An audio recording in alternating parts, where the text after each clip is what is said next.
আপনারা জানুয়ারি ফেব্রুয়ারি মার্চে দেখেছেন, জানুয়ারির দিকে দেখেছেন মোহাম্মদপুরের টিভি অন করলে, এই বাংলাদেশের ইলেকট্রনিক টিভি অন করলে মোহাম্মদপুরের ছিনতাই, সামুরাই, কিশোর গ্যাং খবরগুলো প্রতিদিন 10টা-12টা টিভিতে দেখা যেত। প্রতিটা নিউজ ইলেকট্রনিক্স প্রিন্ট মিডিয়াতে নিউজগুলো আসতো। বাট আমরা এ যাবৎ সেই থেকে আমাদের অভিযান চলছে, আমরা 770 জন এই মাদক ব্যবসায়ী, ছিনতাইকারী, সন্ত্রাসী, কিশোর গ্যাং, জুভেনাইল ডিলিকোয়েন্সি যেটা বলে আমরা গ্রেপ্তার করেছি। এখন কিন্তু টিভি খুললে এটা আপনার দেখা যায় না, অনেক কমেছে, আমি বলবো অনেক কমেছে। এবং যখন যে ঘটনা ঘটে আমরা সাথে সাথে তৎপরতা নিয়ে আমরা তার বিরুদ্ধে আইনগত ব্যবস্থা নিই।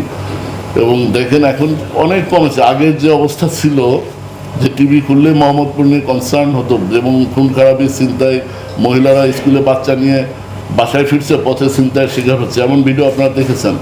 কর্মজীবী যুবকরা, পুরুষরা অফিস শেষে বাসায় ফিরছে, গলির মধ্যে ছিনতাইয়ের শিকার হচ্ছে।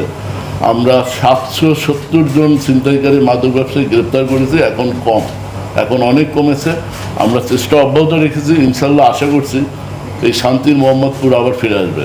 বিদ্যমান আইনের বাইরে তো যাওয়ার সুযোগ নেই। এখন যারা বিশিষ্ট আইনবিদ বা যারা ল মেকার, এটা তাদের কাছে, তারা এটা নিয়ে ভাববেন, গবেষণা করবেন। যুগ উপযোগী আইন যদি প্রয়োজন হয় তারা অবশ্যই সেই আইন প্রণয়ন করবেন। বিদ্যমান আইন অনুযায়ী আমরা কাজ করছি, আমরা চেষ্টা করছি আমাদের সর্বোচ্চ সামর্থ্যের মধ্যে থেকে। এবং আমরা জিরো টলারেন্স, অপরাধীকে নিবৃত্ত করতে, গ্রেপ্তার করতে, তার বিরুদ্ধে আইনগত ব্যবস্থা গ্রহণে আমরা জিরো টলারেন্স। আমাদের কোনো জায়গায় কোনো ঘাটতি নেই, আমরা এটা করে যাব।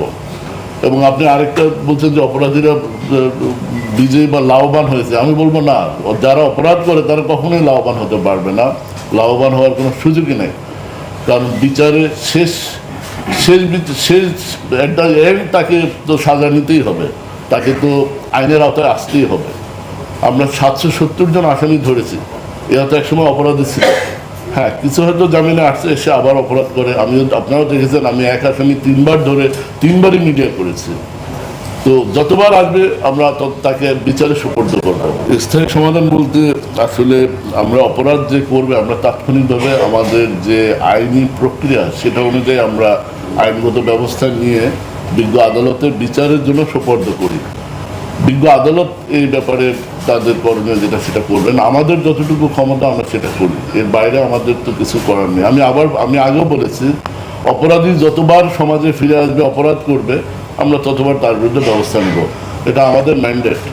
যে অপরাধ করবে সে অপরাধী, এবং অপরাধীর বিরুদ্ধে আইন আমাকে সেই ক্ষমতা দিয়েছে, বিধি আমাকে ক্ষমতা দিয়েছে অপরাধীর বিরুদ্ধে সর্বোচ্চ ব্যবস্থা নিয়ে বিচারে সুপর্দ করা পর্যন্ত আমার কাজ।